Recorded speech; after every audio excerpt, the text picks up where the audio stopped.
Show Me the Data, um podcast oferecido pela comunidade DS.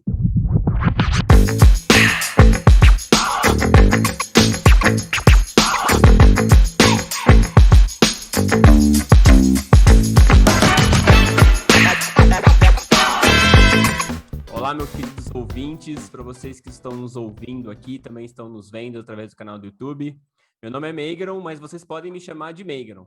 E eu acredito que sobreajuste é uma tradução muito estranha para overfitting. Olá, pessoal, boa noite. Meu nome é Raine Oliveira, podem me chamar de Rai. E eu acredito que a primeira coluna é sempre a de identificação. Olá, eu sou o Almir e eu acho que termos de ciência de dados poderiam ser usados facilmente na medicina. Eu já fico imaginando alguém falando: vou fazer uma análise exploratória do seu tornozelo, pedir um NLP com clustering, vamos receitar 10 sessões de XGBoost e você vai passar TensorFlow no tornozelo antes de dormir e tomar Flask 10 miligramas por uma semana. Muito bom. Sejam muito bem-vindos, muito bem-vindas ao nosso episódio 1 aqui do podcast Show Me the Data, oferecido pela comunidade DS, onde o Almir, a Rai e eu, a gente vai procurar trazer discussões muito relevantes sobre o mundo de dados, seja através de especialistas, mas também de pessoas como a gente, pessoas que estão começando nessa área e trilhando esse caminho, tá? Esse é o nosso quadro Show Me Sua História, onde a gente vai falar sobre as primeiras impressões de alguém que está começando em ciência de dados. E para isso a gente trouxe um convidado muito especial, nosso querido amigo Valcílio Júnior. Ele é membro da comunidade DS e está se preparando para a carreira da ciência de dados. O Valcílio, ele está terminando a faculdade, já trabalhou em algumas consultorias e também tem uma experiência muito com o negócio. E ele vai trazer um pouquinho da visão dele sobre esse início mesmo em ciência de dados. Valcílio, seja muito bem-vindo. Prazer enorme receber você aqui no nosso podcast. Eu gostaria que você se apresentasse, que você dissesse o seu nome, de onde você fala, a sua formação. E eu quero também que você nos responda se você prefere R ou Python, se você come coxinha pela ponta ou pela base, ou se você fala biscoito ou bolacha. Oi, gente. Eu sou o Valcílio, né? Eu também tenho um canal aqui no YouTube, Valcílio é o gente com meu nome lá, depois procurem. Minha formação atual é Ciências Contábeis, eu estou acabando o curso agora, eu estou no 6º período, mas eu vou acabar no 7º, que também vai ser esse ano, tá? Eu falo de Recife, mais precisamente Paulista, que faz parte da grande região metropolitana de Recife. Eu como coxinha pela ponta, não como pela base, eu acho isso um absurdo. Né? Eu prefiro Python, mas também não acho o R uma má escolha. Vão pelo que vocês preferirem. E eu esqueci qual era a outra pergunta. A outra pergunta era se você fala biscoito ou bolacha. Bom, aí depende do que está no pacote. Se tiver biscoito, é biscoito. Se tiver bolacha, é bolacha. Não tenho problemas com isso. Bom, Valcílio, muito bom. Não é nem biscoito nem bolacha, é bolacha. Bolacha. Com certeza. A única briga que eu compro é se tá frio ou se tá calor. Pronto. Mas como assim? A única. Bolacha? Bom, Bom, Rai, Valcílio. você quer começar a fazer as perguntas, Rai? Posso começar? Então, como o Meigron disse, Valcílio, seja muito bem-vindo. É muito legal poder estar aqui com você, poder estar aqui com todo mundo. E eu queria começar o Show Me Sua História te perguntando como foi que você percebeu que você queria ser um cientista de dados? Qual foi esse toque na sua vida, essa percepção, e como você se preparou para isso? Certo. Então, minha história para decidir virar um cientista de dados, na verdade, pode ser considerada até um pouco longa. Foi assim, ano passado, eu estava muito determinado a conseguir um emprego que me desse um plano de carreira consistente, certo? E como eu era estudante de contabilidades, eu sempre fui muito bom em contabilidade na faculdade, eu estava buscando trabalhar numa das 4 maiores empresas de contabilidade do mundo, que é chamada de Big Four no mercado. E eu cheguei num acordo comigo mesmo que era o seguinte: se eu não conseguisse um emprego em uma Big Four, então eu iria para a área de tecnologia. E o que foi que houve? Né? Eu me pus essas 2 condições e acabou que eu consegui, ano passado mesmo, um emprego em uma Big Four. mas devido a alguns motivos eu acabei saindo. Aí acabou que não ficou nem a primeira opção, nem a segunda. Eu consegui um emprego, mas eu saí do emprego, eu falei, quer saber, eu vou mudar de qualquer jeito de área. Aí eu decidi mudar para a área de tecnologia, sendo que eu conhecia ciência de dados, mas eu estava um pouco afim de me afastar da área de negócios. Mas aí eu comecei a pesquisar mais sobre ciência de dados, engenharia de software. Aí eu percebi, olha, engenharia de software não tem tanta minha cara assim, não é o que eu vou gostar de fazer, não é o que eu vou me identificar. Aí eu comecei a ver ciência de dados, aí eu comecei a achar bem mais interessante, comecei a ver que, tipo, o que eu tenho estudado na faculdade, que é o meu conhecimento de negócio, seria muito, muito útil mesmo para a ciência de dados, e que mesmo se eu fosse fazer uma segunda graduação em TI, a minha primeira graduação com a segunda graduação, somadas juntas, elas iriam, tipo, fazer com que eu tivesse tipo assim, um currículo de respeito para a área, entendeu? Eu ia ter um currículo completo.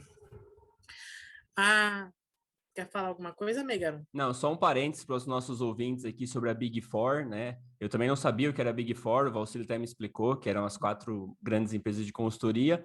E também pessoas no Instagram vieram me falar que, na verdade, Big Four também tem uma versão do som, né? Então, as 4 grandes bandas de metal formam também o Big Four. Então, é o Megadeth, Slayer, Anthrax e também Metallica. Então, se você está nos ouvindo e gosta de sonzeira, Big Four também tem essa definição aí do outro lado, valeu? Boa, boa, boa. Tem essa definição também. É... Sim, enfim. Aí, tipo, eu queria ir para a tecnologia, mas eu ainda estava com um pouco de resistência com relação às necessidades. E o que foi que acabou com minha resistência? Foi, foi um vídeo do Megaron, tá? Foi justamente o vídeo teu, Megaron. Foi o seguinte vídeo, que foi um que tu falava sobre como virar um cientista de dados, o que tu faria se tu fosse começar em ciência de dados hoje. Aí mostrava todo um plano que a gente tinha de estudo em 9 meses para se tornar um cientista de dados. Eu falei, cara, esse plano é muito consistente, é muito a minha cara. Eu tenho que seguir esse plano. Eu falei, quer saber, eu vou virar um cientista de dados. Foi Foi, literalmente, foi. não, foi exatamente o que aconteceu comigo, assim. Olhando a história, assim, foi isso. Eu falei, é um plano muito consistente, não tem como dar errado. Tem certeza do que ele tá falando. Eu só queria trazer esse ponto também, que provavelmente muitos que estão me ouvindo aqui me conhecem pelo YouTube, ou vão acabar indo para o YouTube lá me conhecer, e acho que esse é um vídeo muito visto, né? Lá no canal do YouTube. E acho que a galera gostou, porque realmente a gente montou um plano lá, né? Acho que a ciência de dados carece muito disso, de um plano, né? Existem muito buzzwords aí, mas aí ele tem um plano que funciona, né? Hoje a gente sabe que funciona muito bem, né? Então, muito legal, Valcílio. Caraca, já fugindo um pouco da pergunta, né, que eu meio que já expliquei o que Rai perguntou, acredito, mas eu queria só dar uma complementada aqui, que foi sobre o que fez eu ter um estopim em ciência de dados, tipo, o que fez eu Uhum, começar a aprender de fato ciência de dados. Uhum. É, tipo assim, eu vi aquele vídeo e eu queria muito seguir aquele plano do Megaron, né? Aí o que foi que eu fiz? Eu comecei a estudar Python. Aí eu comecei a estudar Python com Guanabara. Aí eu passei 20 dias fazendo os 3 cursos de Python que ele tinha lá, entendeu? Aí eu estudava incansavelmente, eu estava lá estudando, gastava o quê? Umas 6 horas por dia estudando. Não estava trabalhando na época, né? Eu podia gastar o tempo que eu quisesse. Aí foram 20 dias, aí eu acabei aquele curso. Aí eu falei, poxa, eu quero fazer o dessa em produção. Aí, tipo, mas eu não estava muito seguro de fazer dessa produção. Aí foi aí que eu fui falar contigo, Megaron, porque lá no é, LinkedIn, sim. eu não sei se tu lembra, mas foi nosso primeiro contato. É, Aí eu falei, cara, o décimo produção, ele ainda vai ter a questão da mentoria, vai ter a questão da ajuda, vai ter o apoio, porque eu estava muito preocupado com isso também. Sim. E aí tu falou, tem lá o Slack, aí tipo, beleza, tem um modo de contatar, não é só um curso gravado, aí eu falei, então vou Uhum. fazer. Na verdade, já era uma certeza que eu ia fazer, porque eu comecei a seguir Ciência por causa de tu. Eu falei, não, comecei a seguir por causa dele, esse aqui o curso dele vai me dar o futuro, então eu vou fazer esse curso. Mas eu não senti ainda que era aquele momento. E por que isso? Porque eu ainda não tinha estudado Machine Learning. Eu não sei se tu lembra, mas eu falei, cara, eu não vou começar teu curso agora porque eu quero estudar Machine Learning antes. Porque no vídeo tu tinha falado, estuda Python, eu tinha estudado Python, e depois estuda Machine Learning, depois faz o curso. E eu não tinha estudado Machine Learning. Eu falei, vou estudar Machine Learning, depois fazer o curso. Muito Só bom, que aí, Valcílio. Mas daí incentiva e porque eu não... desincentiva, né? Muito legal os meus vídeos, né? Exatamente. O meu incentivo para começar logo o curso era seu, e também o desincentivo também era seu. Exatamente, tipo, galera, vão por aqui, mas vão na frente que eu vou depois, né? Bem isso. Mas aí o que foi que fez eu decidir? Não, eu vou começar logo o curso. É porque eu conversei com o Jorge, ele já falou, cara, faz o DS Produção, tudo que tu precisar de Machine Learning, tu vai aprender lá. Eu falei, quer saber, eu vou fazer logo esse DS Produção. Pronto, comecei o DS Produção, aí mandei mensagem pro Jorge, acho que mandei mensagem para também, falou, pronto, comecei o DS Produção, pronto. Não, Aí, Eu legal. achei incrível.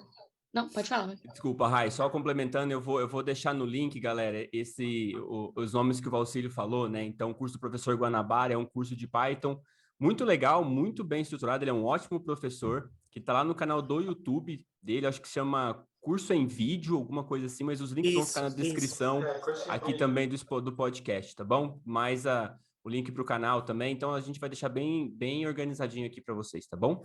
Vai lá, Rai. Vou dar um destaque aí no curso do Guanabara, que ele criou esse curso inicialmente para crianças e adolescentes.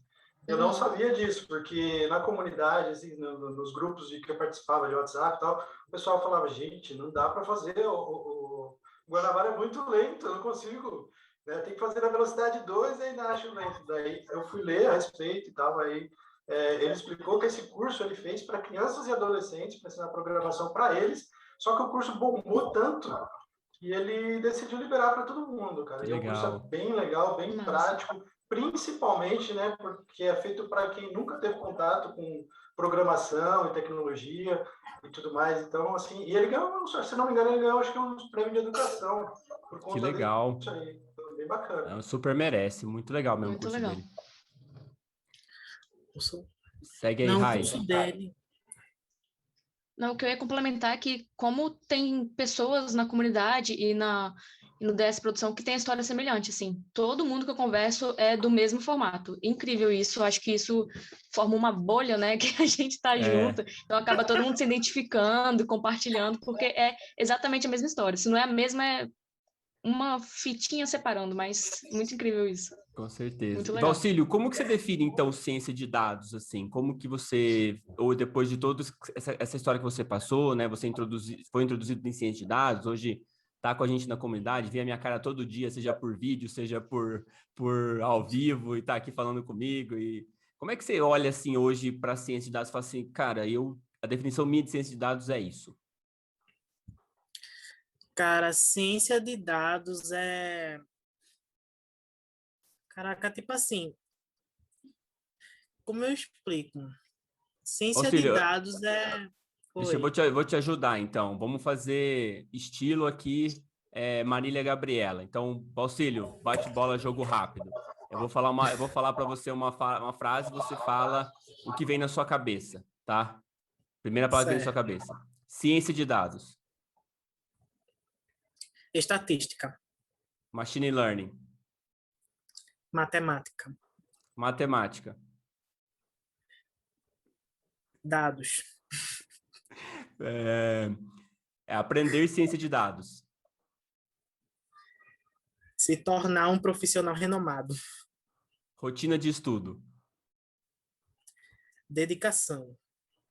Lidar com frustrações. Saber seguir em frente. Não conseguir as coisas na hora que você quer. Saber seguir em frente. Muito bom, Auxílio. Participou do Maravilhoso. nosso quadro aqui, Marília Gabriela. Muito legal, Auxílio. Muito bom, muito bom. Auxílio, conta Pode falar, Almir. Aproveitando o gancho aí do bate-bola, eu queria também já perguntar a respeito da tua rotina de estudos, cara. Como que você separa? Quanto tempo que você separa para cada coisa, para matemática, para estatística, para programação? Se você faz isso separado ou se você faz por projetos e vai descobrindo o que tem que ser feito no caminho, como que você está fazendo? Cara, eu não faço isso separado. Eu faço tudo junto. Eu, basicamente, todo santo dia abro o Jupyter Notebook e começo a digitar códigos. Aí eu vejo que tem uma necessidade de eu entender algum dado, que as técnicas que eu conheço de estatística não são suficientes, aí eu busco uma nova, aí eu começo a procurar, aí eu começo a aplicar, aí eu começo a testar, eu começo a interpretar, e quando eu vejo que não dá, aí eu vejo de novo, aí eu tento de novo, aí eu busco um novo tipo de gráfico para poder visualizar melhor os dados.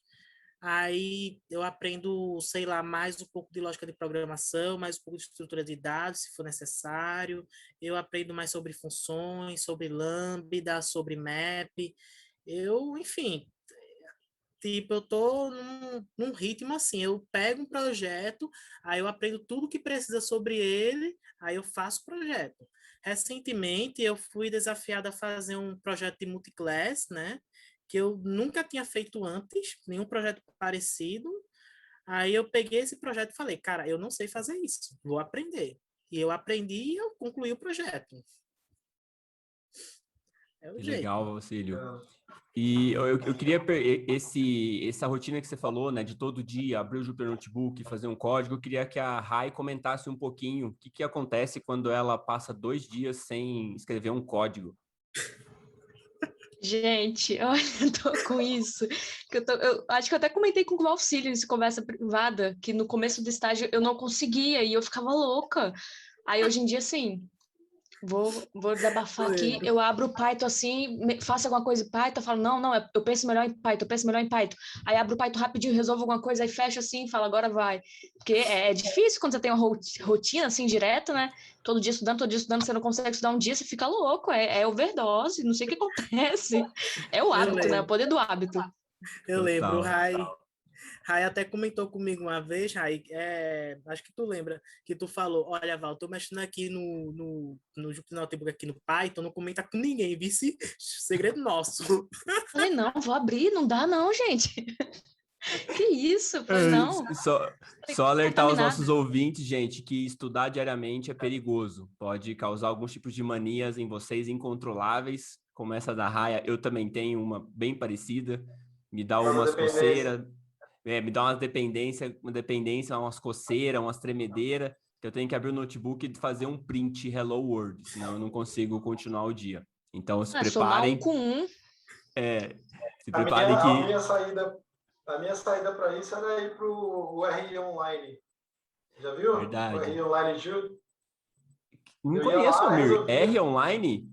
o RI Online Judge. Que É massa, um velho. sistema que você entra, é tipo uma rede social de programação. Então você Ah, entra, se cadastra a linguagem de programação que você mais tem afinidade, e aí tem um aham. monte de exercícios, desafios para você Que resolver. Cada legal. um deles tem uma pontuação que você vai subindo no ranking ou diminuindo. Aliás, tem várias redes sociais desse tipo, mas eu fui por ela primeiro, que é em português, né? Então Que lá tem legal. de SQL, Python, Java, JavaScript, você pode fazer em qualquer linguagem de programação. E aí você pode cadastrar a tua universidade, ela provavelmente já deve estar no ranking lá. Então você tem o ranking de todos os usuários, tem o ranking por universidade. Então eu normalmente fazia isso. Quando eu ia trabalhar, eu abria, fazia pelo menos um Que desafiozinho lá e legal. fechava para não ficar na dependência. Nossa, que massa, Achamos a dose Almir. diária. Total, dose diária de programação. E eu vou deixar o link, galera, tá aqui também na descrição do podcast também, para vocês acessarem também e conseguirem sobreviver, né? Essa ansiedade que vocês adquirem, a gente adquire, né? De ter que codar todo dia, né? Então, muito legal. Valcílio, eu queria um pouquinho da tua evolução, assim, tipo, eu acho que a gente está falando um pouquinho da tua história, né, de ter decidido ir para tecnologia, e aí encontrado o canal do YouTube, depois feito dessa produção, entrar na comunidade, feito os outros cursos, e de quanto tempo a gente está falando, Valcílio, desde que você conheceu a ciência de dados, decidiu ir até aqui? Quanto tempo se passou? Caraca, em termos gerais, vamos lá. Se for para a gente falar sobre toda a minha caminhada na tecnologia, eu teria que contar também o curso de algoritmos que eu fiz, Certo. certo? Mas ele foi no ano passado. Eu fiz o curso de algoritmos durante 2 semanas, eu acho. Aí eu Uhum. parei e voltei esse ano e concluí. Aí foram 3 semanas de algoritmos. Eu passei 20 dias no curso de Python, passei 20 dias no curso de 0 ao DS, de Python de 0 ao DS, que foi o teu curso de análise de dados. Aham. Aí eu passei 10 dias no curso de IDS em produção, porque ali eu fiz no nível hardcore, né? E desde então eu tenho produzido projetos e estudado diariamente aqui na comunidade. Posso dizer que foi assim, dia 30 de março foi o dia que eu comecei. Aí abril, maio, junho, eu daria assim 4 meses. Caramba, Valcílio, 4 Caramba. meses. Eu 4 meses. levei 1 ano para gravar o curso, você fez ele em 10 dias, Valcílio. Você é um brincalhão, Valcílio. Mas Mas é voltando aqui, a nossa. É um prodígio. não, Não, é mas um. veja, Prodígio. não, Pode mas falar, vejam, Valcílio. o curso do Guanabara, ele utiliza a mesma metodologia que tu utiliza, amiga. Sabe? Que é tipo, assunto, atividade, assunto, atividade, assunto, atividade. Aí todos os perrengues que eu ia ter para aprender programação, eu aprendi com eu sofri com ele, entendeu? Aí quando eu Legal. fui pro teu curso do 0 ao DS, aí eu sofri aquele restinho ali que sobrou, mas ainda consegui fazer até que rápido. Aí, Entendi. tipo, quando eu fui pro DS em produção, eu já estava vacinado, doutrinado, tinha um Stack Overflow na veia, então eu fui assim, Legal. voando. Só foi, né? Legal, Só fui. Valcílio. Valcílio, e então nesses 4 meses praticamente de dedicação, é claro que você tem dedicado muitas horas, né? Então por isso que você fez tudo isso em pouco tempo, né? Acho que tem que ressaltar muito a tua dedicação nisso também, né? E se você tivesse uma biblioteca no Python que você desse o import time skip e pudesse voltar 4 meses atrás e falar para o Valcílio que está começando agora, e olhar para ele o que ele sabia naquela época, o que você sabe hoje, como que você vê a sua evolução, Valcílio? Em quais aspectos assim você percebe que você melhorou muito? Cara, eu melhorei demais em todos os aspectos relacionados à ciência de dados. Eu ia até responder antes da tua pergunta aqui, no meu ponto de vista, ciência de dados é o quê? É um conjunto de 3 outras grandes áreas que consegue produzir insights para poder trazer resultados com base no que o futuro nos espera, que seria Certo. basicamente a área de business, estatística e programação. E, basicamente, o Valcílio de hoje, ele tem conhecimento de todas essas áreas. O Valcílio de 4 meses atrás não sabia nem o que era pandas, Caramba. entendeu? Uma vez um colega de trabalho dele veio falar com ele, né, comigo no caso, Aham. sobre pandas, falou, se a gente botar isso daqui no pandas, processa rapidinho. Aí eu falei, velho, o que é pandas? Pandas, o animal pandas? Muito bom, Valcílio.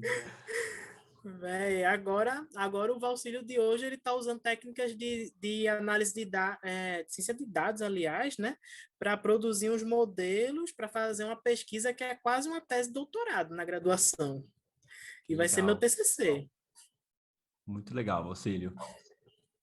E lembrando, só pegando um gancho, que o Pandas, né, o pessoal que está nos assistindo, é uma biblioteca do Python, que ela cresceu muito por causa da manipulação de dados, então tem muitas funções que ajudam, né? E o pessoal que criou a biblioteca do Pandas, né, aproveitou provavelmente o marketing, o brand do Pandas, e aí a gente tem uma nova biblioteca chamada Koalas, que provavelmente deve ser da mesma família dos Pandas ali, né? Mas o Koalas, ele é uma abstração do Spark, então você vê que a gente está na mesma família dos Pandas aí, né? Legal, Valcílio. Rai, eu acho que Rai caiu. Acho que Rai caiu, já que ela está de volta. E, Valcílio, nesse mesmo contexto, né, de você voltar para conversar com o Valcílio de 4 meses atrás e começar a se dedicar numa rotina de estudos, o que você tira de lição, assim, em termos de rotina de estudo? O que você gostaria de saber quando você começou a rotina de estudos, mas você só sabe hoje porque você passou por ela? O que você mudaria na tua rotina de estudos? O que você acrescentaria e você retiraria, por exemplo? Meigaro, eu acho que vai parecer incrível o que eu vou te falar, mas eu não mudaria. Eu acho que eu não Legal. mudaria nada. Porque, tipo, é assim, eu sempre fui uma pessoa muito dedicada, sabe? Só que eu sempre tive o problema de que eu começava a estudar o assunto e eu achava chato. Sim, literalmente, eu começava a estudar um assunto, eu achava, tipo, velho, isso daqui não é tão interessante, isso daqui não vai produzir algo incrível no futuro, isso daqui não é o que eu quero levar para minha vida toda, isso daqui tem um limite, eu vou alcançar logo esse limite. Mas quando eu comecei a estudar ciência de dados, aí eu comecei a ver conceitos de programação, de business, de estatística, e tudo isso entrelaçado, aí criando coisas novas. Aí comecei a ler até mesmo papers de mestrado, eu começo a correr legal. atrás de artigos internacionais, aí eu comecei a fazer teus cursos, aí eu comecei a ver que tinha ainda outras coisas, aí eu vi que também tem o negócio de engenharia de dados. Aí, tipo, eu não sei, eu me sinto incentivado a estudar.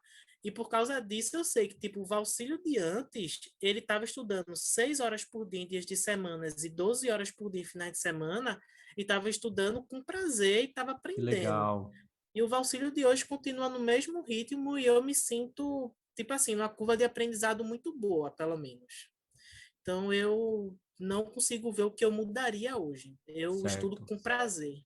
Você falou do TCC, né? Eu já ouvi aí um spoiler, mais ou menos, do que é a tua ideia do TCC. Se você quiser falar alguma coisa, se quiser resguardar a ideia também, né? Cara, é porque, tipo assim, o meu TCC, ele vai ser sobre um assunto que basicamente não tem nada igual hoje no mercado acadêmico, né? É uma Certo. ideia inovadora, que eu debati com o meu recrutador, inclusive, porque eu estava querendo fazer um TCC, um artigo a nível internacional, né? Valcílio, E só um minutinho, Valcílio. Lembrando nossos ouvintes que a ideia é do Valcílio, viu? Se ele ficar rico, se alguém pegar a ideia do Valcílio e ficar rico, precisa dar os royalties para ele, tá? Então, vocês veem que ideia inovadora não tem no mercado ainda. E quem fizer isso, primeiro que o Valcílio precisa pagar os royalties, tá? Então, vamos deixar bem gravado aqui e também bem claro isso para a gente garantir o que o Valcílio fique rico no futuro, tá bom? Legal. Até Ô, talvez Valcílio. seja legal não colocar, lógico, não especificar claramente do que se trata, né? Porque a ideia boa é segredo, com certeza, mas fica à vontade aí. A gente mais ou nada menos mais. sabe do que se trata, mas o nosso segredo aqui está guardado também. Mas, tipo, isso não chega nem a ser. Vou fazer. É uma pesquisa um pouquinho complicada, mas não chega a ser algo que vai gerar milhões de reais, até porque eu tenho alguns limites computacionais, que é basicamente uma pesquisa que eu estou fazendo uma pesquisa comparativa entre criptoativos e Legal. construindo modelos para poder ver qual seria o melhor modelo para realizar uma predição com base neles, né? Com base apenas em dados estatísticos, no caso. Eu não estaria nem Uhum. considerando o lado emocional e outras coisas que já tem outros modelos no mercado que estão considerando esse viés mais.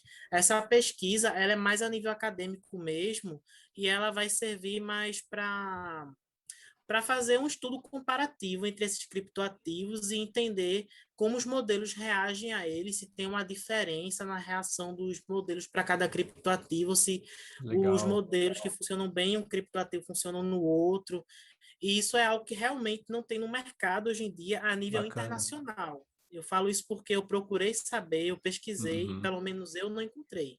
Se tiver, não deve ser algo que está muito famoso, que foi muito bem feito, né? Talvez seja Legal. muito sigiloso, né? Até porque se tiver sucesso. É, Não, até digo, não por brincadeira, por sério mesmo. Porque, por exemplo, no livro O Homem que Bateu o Mercado, a história do Jim Simons, lá da Renaissance, ele foi um dos primeiros a criar métodos quantitativos, né? Para fazer avaliação de mercados, tanto para ações, para opções, entre outros, né? Foi um dos primeiros a automatizar esse processo.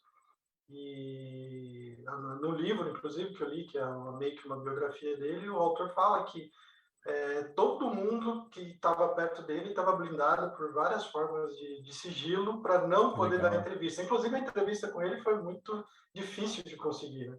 Que Então, assim, maneiro. óbvio que se existem vários modelos quantitativos, existem várias bibliotecas. Hoje em dia, é uma busca simples, você acha muita coisa, Sim.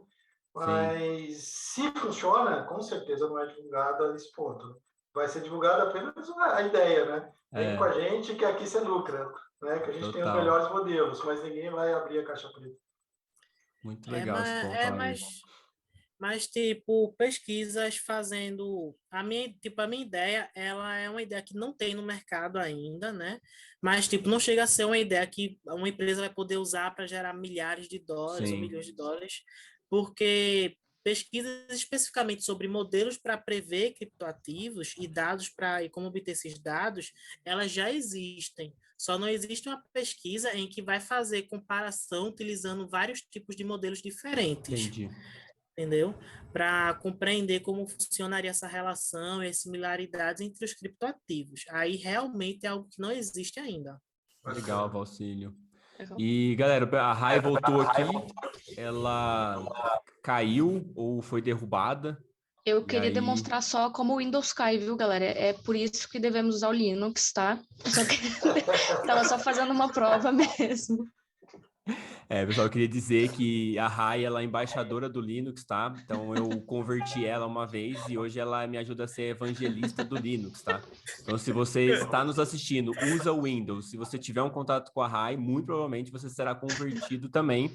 E a prova mais prática é que ela mostrou agora, ao vivo, que Ao vivão. o Windows tem muitos problemas, que inclusive derrubou ela do nosso podcast, mas agora ela voltou, muito provavelmente logada no Linux, para fazer uma demonstração prática para vocês.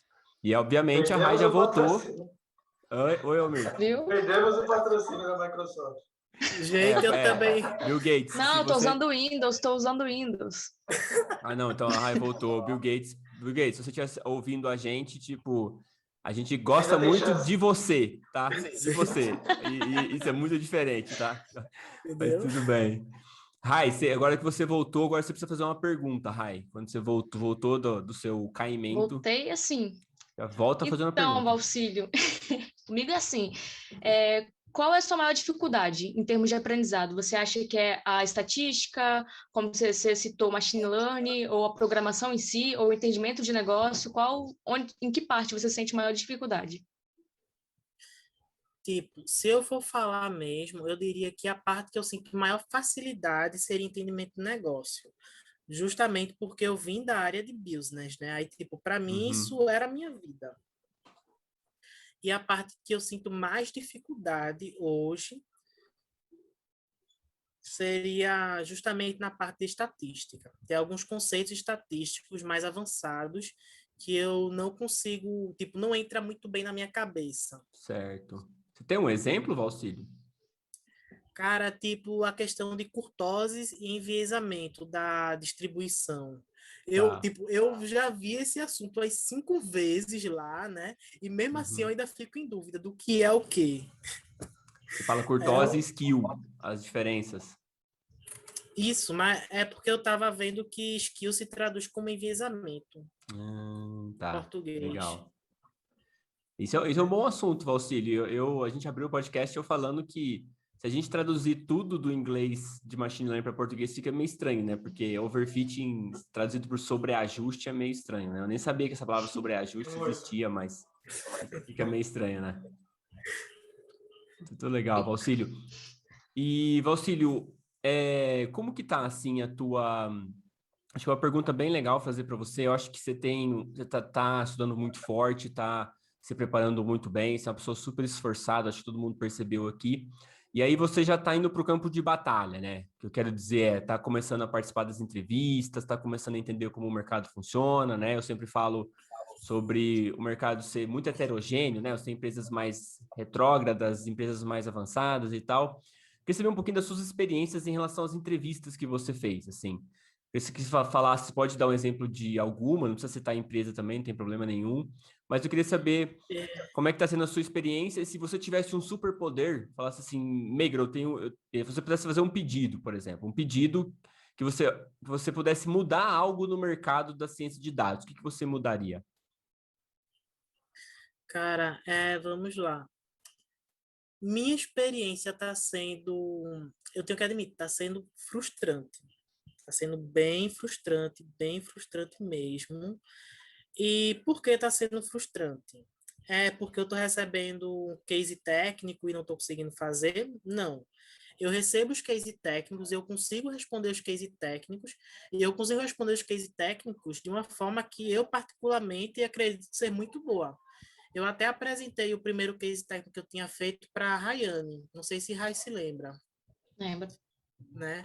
E, tipo, mesmo ter sido um assunto que eu, tipo, não entendia nada, basicamente, que era da indústria de óleo e gás, tendo uns dados lá bem loucos, eu consegui fazer, porque, tipo, eu foquei assim, olha, eu vou fazer o que eu consigo fazer, eu fiz o que eu conseguia fazer e eu resolvi lá. Mas acabou que, como eu não tinha uma compreensão muito grande, eu nem passei para entrevista técnica nesse processo seletivo, porque provavelmente eu não consegui derivar muitas variáveis, descartei muitas colunas que estavam vazias, que eles entregaram, esperavam que eu conseguisse preencher. Enfim, eu Uhum. não tinha um conhecimento muito aprofundado da área de óleo e gás, então teve lógica eu ter sido meio que dispensado, né? Certo. Aí eu falei, ok, beleza. Aí, depois dessa experiência, eu tive outra também, mais recentemente, que eles me passaram um case técnico do assunto que eu entendia melhor, que era da Netflix, que foi justamente o problema de multiclass que eu falei. Só que, tipo, eu nunca tinha visto um problema de multiclass. Né? Aí eu comecei a estudar, eu estudei multiclass, estudei. Aí como fazer multiclass? Aí eu vi lá, dá para fazer com redes neurais. Mas eu falei, não tem uma forma mais simples de fazer não, porque eu não entendo nada de redes neurais, eu nunca apliquei. Aí eu vi que dava para utilizar os algoritmos normais, Random Forest, XBoost, para fazer multiclass. Aí eu comecei a pesquisar como aplicar esses algoritmos e eu acabei aplicando esses algoritmos mesmo para fazer o projeto. E esse projeto acabou que ficou ainda melhor do que o projeto anterior. E o pessoal lá, eles gostaram do meu projeto, sabe? Eles gostaram muito do meu Sim. projeto. Tinha coisas lá que eles até, tipo, eles mesmos não faziam, né? Que legal. E eles acharam super interessante. Me perguntaram como eu tinha feito isso. Tinha coisas lá que eles ficaram tão surpresos que eles perguntaram se tinha sido até mesmo eu que tinha feito isso de fato, que foi Caramba. a derivação de hipóteses, né? A lista de hipóteses que eu fiz, entendeu? Então, tipo, eles realmente gostaram muito do meu projeto.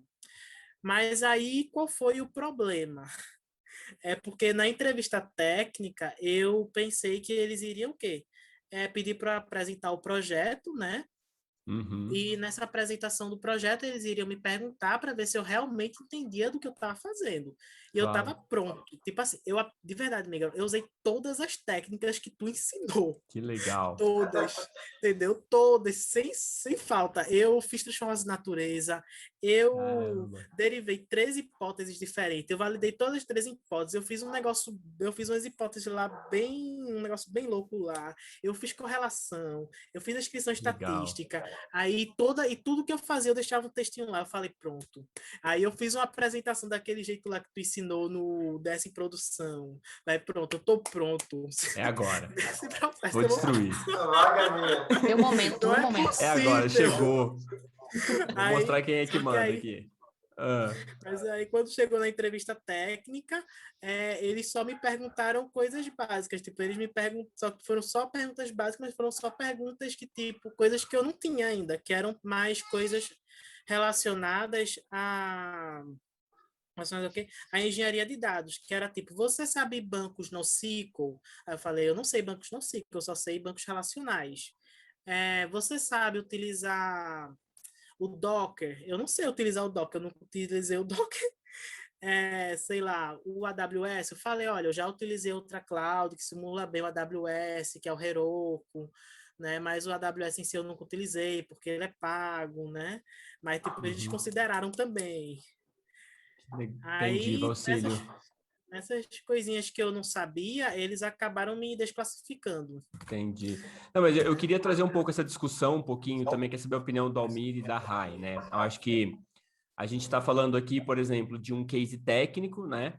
Onde o Valcílio, muito provavelmente, com toda certeza, né, que eu posso garantir para vocês, que fez um excelente trabalho em termos de machine learning, de ciência de dados, de negócio, e as pessoas perguntaram algo para ele que é muito mais voltado para engenharia de software, né? Que é um negócio que nós, como cientistas de dados, somos clientes das pessoas que utilizam essas ferramentas, né? Então, são ferramentas muito mais para o engenheiro de dados do que para um cientista de dados, né?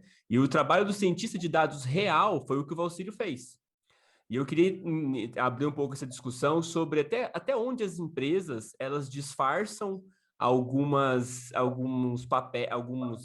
vagas de ciência de dados e acabam trazendo profissionais que no final do dia vão fazer outra coisa e que eles acabam ficando frustrados, né? Porque eles querem ser cientistas de dados, aí eles se encontram numa empresa tendo que criar bancos em NoSQL, tendo que subir Docker, tendo que usar coisas ferramental mesmo de outra profissão, e que muito provavelmente um cientista de dados, né, como o Valcílio quer ser um cientista de dados, ficaria muito frustrado nessa empresa, e aí viria toda aquela pressão emocional de que, pô, eu estou empregado, né, o meu salário está caindo no final do mês, queira ou não, eu preciso pagar as minhas contas, e aí geraria uma carga emocional diferente, né? Então eu queria abrir um pouquinho para o Almir, depois para a Rai.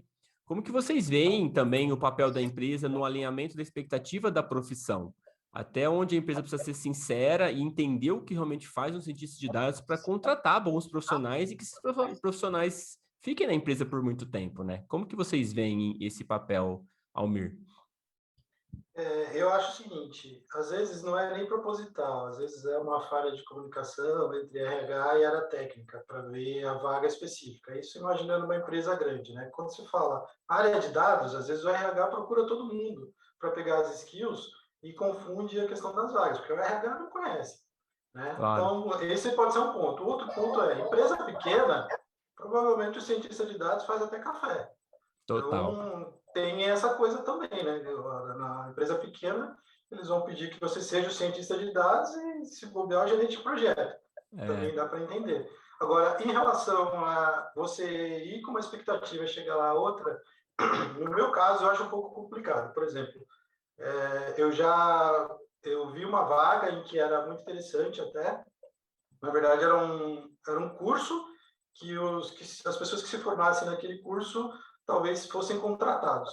E ela puxava muito para esse lado. Então, assim, eu tinha muito na minha cabeça um foco. Ó, eu adoro estudar, sou viciado em estudar. Aquela Sim. brincadeira que a Rai estava fazendo de ficar sem programar, para mim, é a questão de estudar. Então, Sim. matemática, estatística, né? Eu estou sempre ali brigando com alguma coisa, tentando aprender. Mas eu acho que, às vezes, você perde muito tempo, né? Um caminho muito grande que você já trilhou, para ir para uma outra coisa que você vai ter que começar do zero e não é o seu foco. Então, isso vai causar uma certa, sei lá, tristeza na hora que você estiver trabalhando, porque, primeiro, às vezes você já domina muito bem um assunto, algum assunto específico, porque aquilo que você está se propondo, aquela carreira que você está se propondo a colocar em... Não estou dizendo de se fechar para não estudar, estou dizendo que de cientista de dados para o engenheiro de dados, na minha humilde opinião aqui, né, do pouco conhecimento que eu tenho, às vezes você tem que sair muito desse caminho para ir, né? Então, tem algumas coisas que são bem diferentes. Então, às vezes, alguém que já tem algumas skills de outra coisa vai até sair bem, mas a galera que começou agora e está focando em ciência de dados, se ele for para esse ramo aí, eu acho que ele vai... Eu, no meu caso, ficaria triste. Eu abandonei essa vaga aí que tinha, porque eu vi que eu ia ter que começar do zero em algumas coisas que ia ter uma curva de aprendizado muito grande.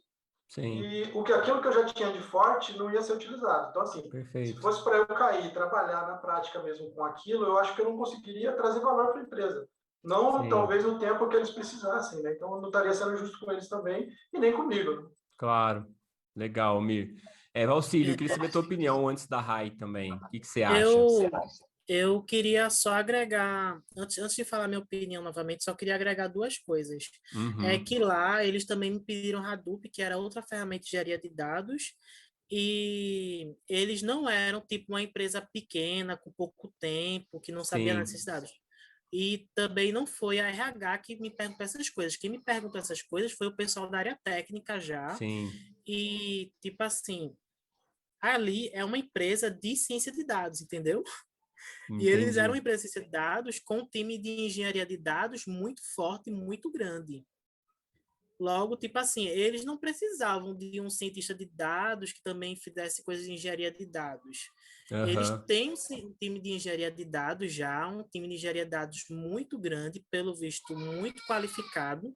Então, tipo, eu realmente não esperava eles me perguntarem essas coisas na hora da entrevista. Entendi. Até porque não tinha na descrição da Exato. vaga. Eu queria tocar nesse ponto, assim, né? Quando eu perguntei do desalinhamento, é um pouco isso, né?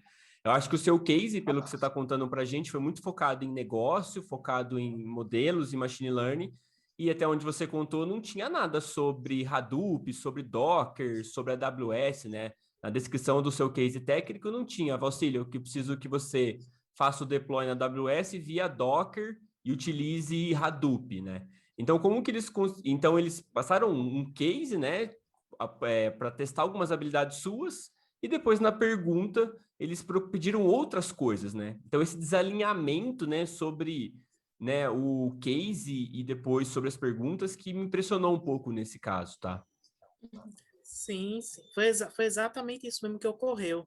Eles passaram um case de ciência de dados, aí eu fiz lá todo o case de ciência de dados, e também passaram um casezinho de análise de dados, mas era coisa pouca, era somente Sim. para fazer uma limpezinha nos dados e também plotar alguns gráficos, nada que em ciência de dados já não fizesse. Mas, tipo, quando foi na entrevista técnica, eles não perguntaram nada sobre o case que eu fiz, só perguntaram sobre as ferramentas de engenharia de dados, que eu não estudei. Sim, total. Entendeu? Rai, o que você acha, Rai, essa história do Valcílio, com esse desalinhamento das empresas, coisas que você tem visto, e queria um pouco da tua opinião também. Então, eu concordo muito com a Almir nesse aspecto. Eu acho que tem parte de inocência, eu diria, das empresas, por não conhecer, por estar vendo que está em alta, vendo que as empresas precisam, e acaba botando várias especificações, né? Como a gente já viu na comunidade mesmo, já vimos com experiências. Só que eu também acho que, assim, não estou falando que foi esse o caso, mas eu também acho que tem um pouco de maldade, assim, no sentido de que vamos contratar alguém que seja cientista de dados, mas que saiba fazer tudo, mas vamos pagar ele só como cientista de dados. Sim. Aí eu fico assim, será que é maldade?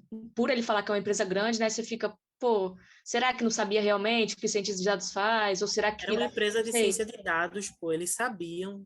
Era uma empresa que então, literalmente só tinha cientista e engenheiro de dados lá e Que prestava serviço para loucura. outras empresas. Eles sabiam. uhum. Doideira. Então, assim, nesse caso em específico, eu acho uma doideira muito grande e acho que talvez eles erraram, assim, na especificação. Não sei, talvez eles estavam querendo alguém que seja cientista e engenheiro de dados, um faz tudo, um geral, não sei. Eu Mas acho acho que que tem muita inocência e maldade. eu também, eu acho que a mensagem aqui importante dessa discussão, eu acho que é assim, né? As empresas, elas estão perdidas, né? Elas também estão perdidas, e como elas, na verdade, puxam o mercado, porque elas precisam das pessoas e elas vão, né, dos profissionais, elas acabam confundindo muito o mercado, né? E às vezes elas mesmas têm um desalinhamento interno em relação a exatamente o que eles procuram nas pessoas, né? E eu acho que a mensagem é isso, a mensagem é que o mercado está confuso, as empresas estão confusas, elas acabam nos confundindo, e a mensagem final dessa discussão é não ficarem tristes e frustrados por uma negação de uma empresa, né? Porque às vezes é melhor ficar de fora, né? E aí outras oportunidades muito legais vão aparecer. Eu acho que no caso do Valcílio, pelo todo esse esforço dele, essa dedicação, é só uma questão de tempo. É uma questão de tempo para ele se entrar no mercado, para ele seguir a carreira dele. E eu acho que isso é um episódio que a gente precisa analisar, precisa aprender, tirar as conclusões e seguir em frente, né? Acho que a gente precisa ter, acho que é um pouco da lição, né? Que a gente tira um pouco dessa discussão. Eu queria engatar uma Eu, outra pergunta nesse gancho do Meiga, que é o seguinte, né?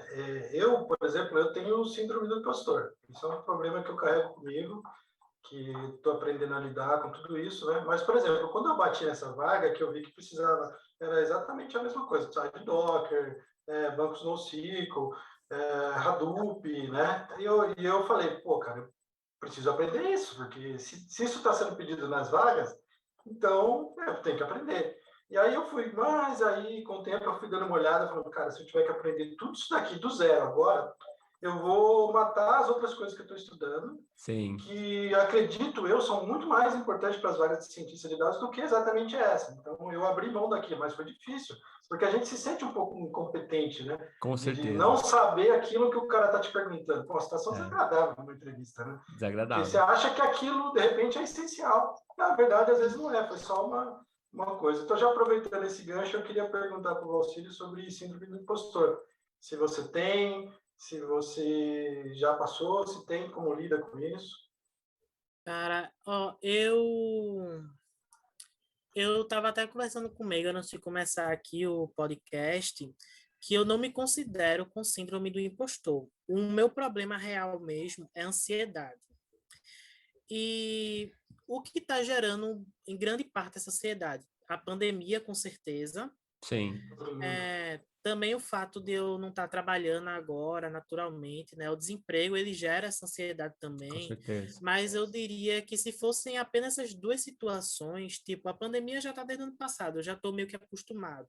O desemprego, eu ainda estou estudando, eu recebo ajuda da faculdade, né? Eu tenho alguma perspectiva no ano que vem já de começar o mestrado, ou pelo menos uma pós-graduação. Então, tipo, eu me sinto bem direcionado. Mas o que realmente está fazendo isso é porque tem outro problema no mercado que eu sinto que é ainda pior do que o que a gente conversou antes, que é que as empresas, elas não estão basicamente chamando pessoas que não são da área de TI para entrevista, sabe? Tipo assim, não estou falando de entrevista técnica, depois do que isso, estou falando de entrevista com o RH. Tipo assim, o RH, ele está filtrando, independente das habilidades que a pessoa tiver, está filtrando o pessoal que não é de tecnologia, sabe? Tirando o pessoal que não é de tecnologia assinatória mesmo, e chamando apenas o pessoal que faz curso de TI para entrevistas com RH. Aí faz entrevista com RH e depois faz, não tem candidato melhor e aprova a pessoa.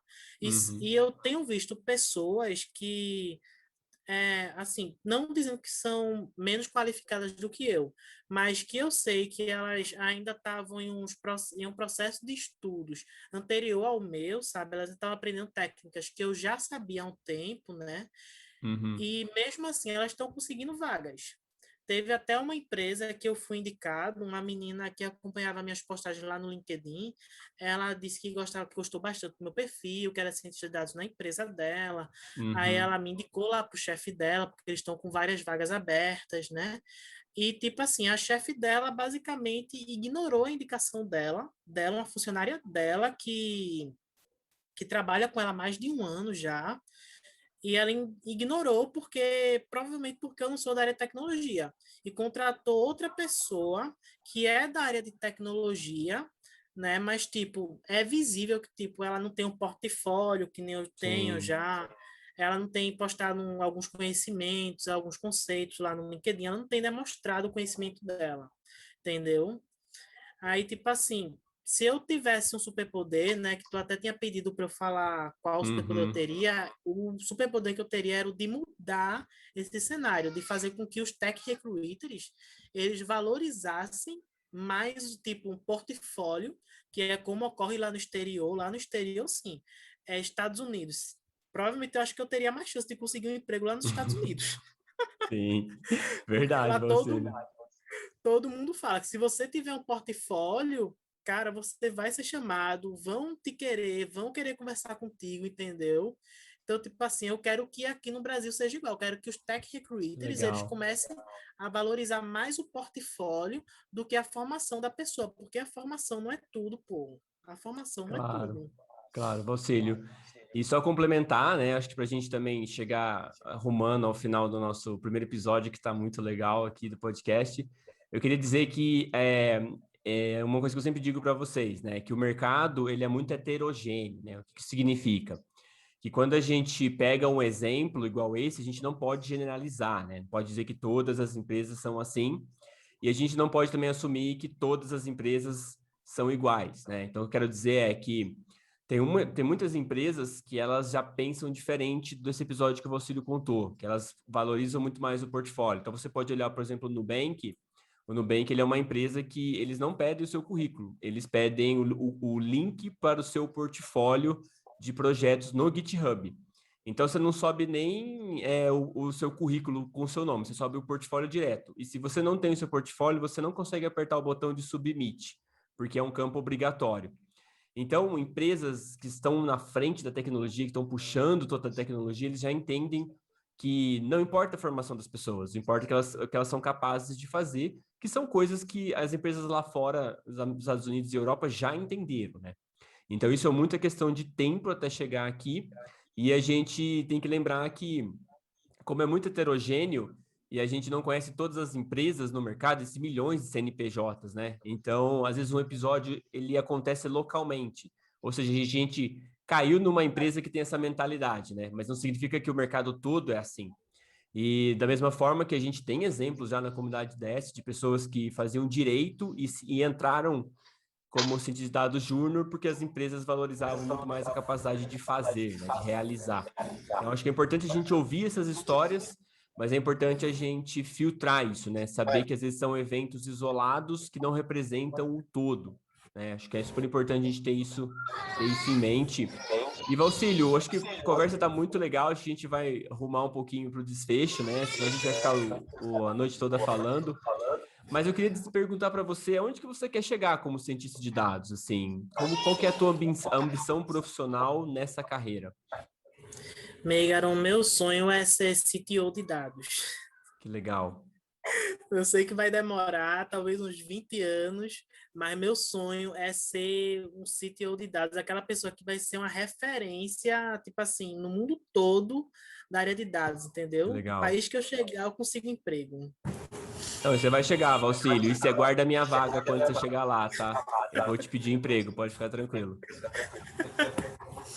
Bom, gente, muito obrigado pelo todo mundo que está nos ouvindo. Queria agradecer muito o Valcílio também por esse episódio, né? O primeiro episódio aqui do podcast. E desejo vida longa ao nosso podcast Show Me the Data. E eu queria encerrar o nosso podcast aqui com frases filosóficas. Eu queria que cada um de nós fechasse com uma frase filosófica para a gente fechar com chave de ouro. Eu queria pedir para a Rai começar. Rai, qual que é a sua última frase filosófica para a gente terminar esse episódio, Rai? Gente, não sei se vai ser muito filosófico, mas a partir desse contexto de síndrome do impostor, o que eu tenho para dizer, assim, não vai ser muito filosófico, mas vai ser do coração. Não deixe o desespero tomar conta de vocês. Assim, não aceitem qualquer coisa, não deixe o desespero vir, porque eu sei que a ansiedade bate, eu sei que a síndrome do impostor bate, mas tome cuidado com as coisas que você aceita. É só isso que eu tenho para dizer. Legal, Rai. Foi filosófico, sim. Foi legal. Almir, queria uma frase sua, Almir. Pego de surpresa, hein? Mas... Pego de surpresa, igual o podcast. Gente, quem tá ouvindo a gente não tá vendo a gente, o Almir, obviamente, pegou um dos seus livros e ele vai tirar uma frase de impacto agora. Então, se preparem para serem transformados. Esse é um livro que eu estou lendo, que já estava na minha fila de leitura há bastante tempo, que é O Homem que Decifrou o Mercado, como Jim Simons criou a Revolução Quant. Deixa eu pegar a frase aqui, que é do capítulo que eu acabei de ler, que é de um matemático que chama John von Neumann, ou von Neumann, né, porque ele era alemão. A frase é assim: a verdade é complicado demais para permitir qualquer coisa que não seja a aproximação. Eu achei muito legal. Não é uma frase filosófica, lógico, mas foca muito nisso, né, a busca pela perfeição, né? A gente não precisa ser perfeito, né? Os modelos matemáticos, os modelos de machine learning não são perfeitos, tem toda aquela margem de erro.